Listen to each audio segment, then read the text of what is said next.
Hey, so the way I do this, as you know, is very spontaneous. So here I am again.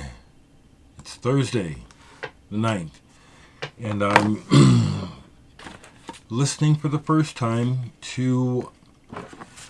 I just got it in the mail yesterday from Discus Music, the first Frost Lake album, White Moon, Black Moon.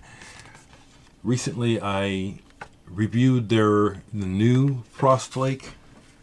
I have it filed alphabetically, so I can't show it to you right now.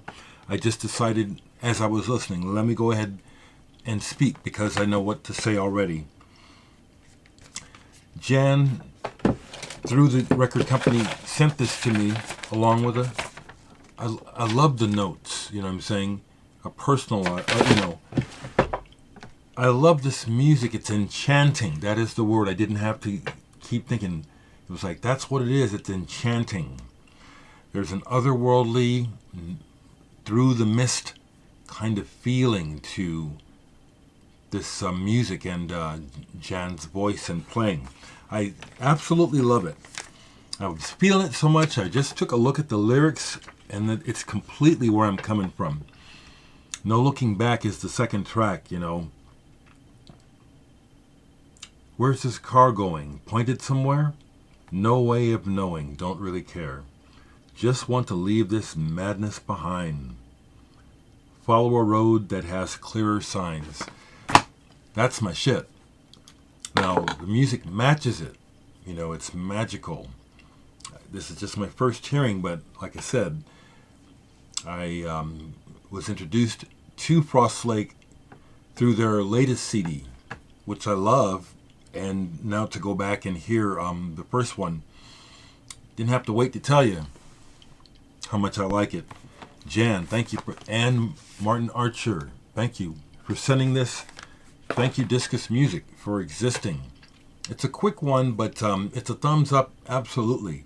I'll tell you, if you haven't caught on to my enthusiasm and support for Discus Music, please take note that I think that Martin Archer's label is a cut above, and I wish him nothing but success. You know, keep it going.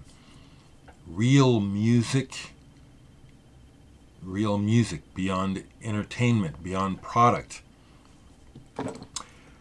Someone recently asked me, do I like John Zorn? My Z's are right here, so I can show some of the vinyl. I've got John Zorn on CD. Much respect for John Zorn, and I also do like his playing, his approach to what he does. Let's see what all I have here. I've got just a few John Zorn on vinyl. Here's one that was given to me by John Coltrane 68. It's John Zorn with Michihiro Sato, Ganryu Island. And this one is, you know, John Zorn has quite a deep technique on reeds. And so he has all of these things that he knows how to do, like duck calls and pips and squeaks and all sorts of weird gurgling things. And that's a lot of what's happening here. So this is not easy listening. This is one that is a challenge to get to go there. I'll show that one first. Here is Spillane. This is the sort of thing that he's well known for with Naked City. He always plays with the best, you know, like the New York. I think it's in my mind, but I think this is true, that there is a tradition of New York players that John Zorn is plugged into.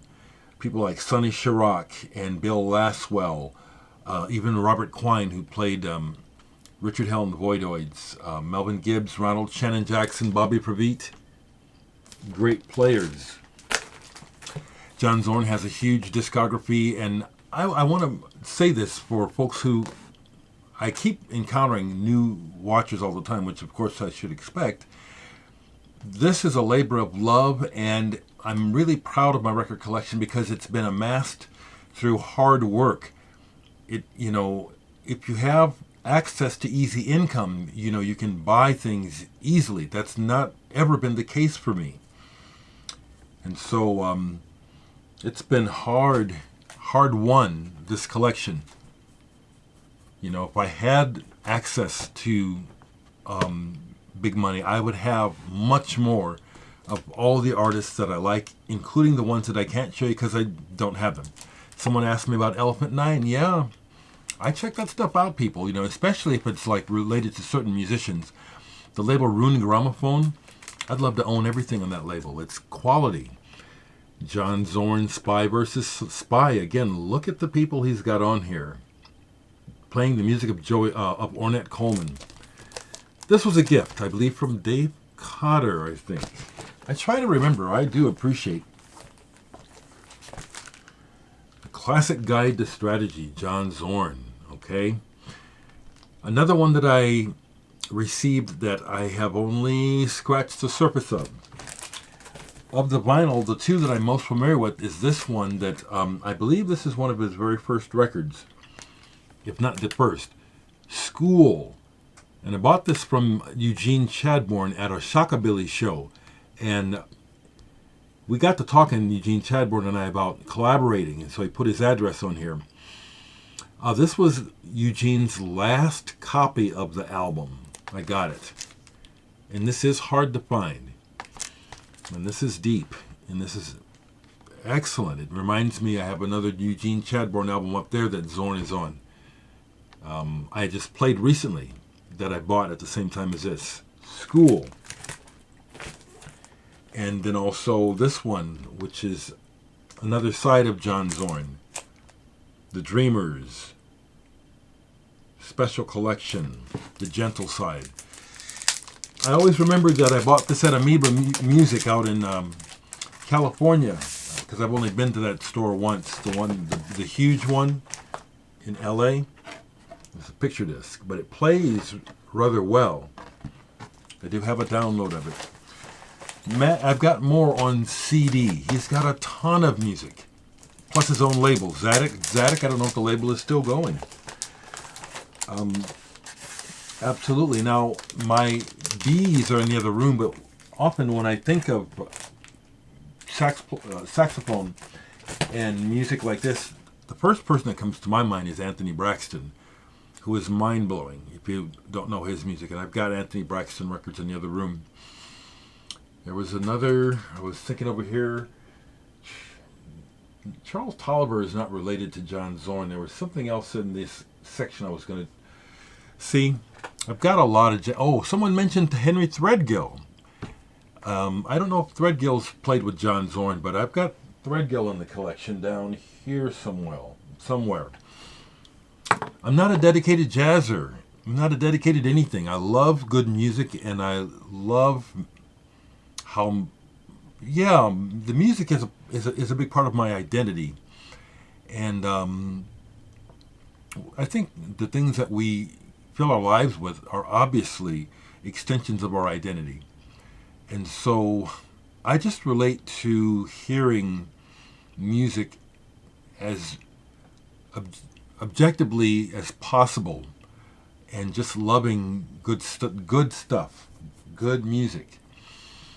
For example, I still have a deep, deep respect and love for the Moody Blues and still enjoy their music. I found online yesterday a 2.5 hour documentary on the Moody Blues and watched it yesterday. I really enjoy documentaries and really enjoyed that. So, Frost Lake.